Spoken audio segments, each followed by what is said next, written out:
Chez cet éleveur de porc à Plouvara, la récolte du maïs est totalement à l'arrêt. La faute à des sols gorgés d'eau. Il faut dire que les précipitations par rapport à l'an dernier ont doublé.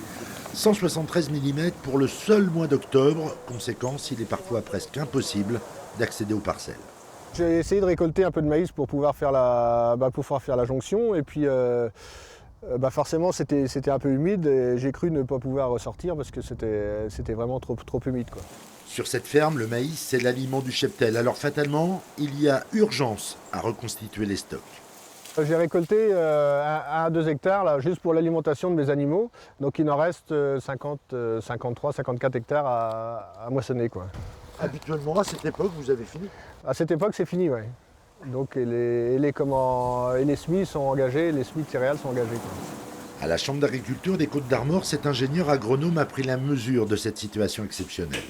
On voit très bien sur cette carte donc, de situation de l'état de la récolte du maïs grain donc, au 28 octobre qu'en Bretagne on est à 26% des parcelles récoltées, alors qu'à la même période l'année dernière on était quasiment à 100% des parcelles récoltées.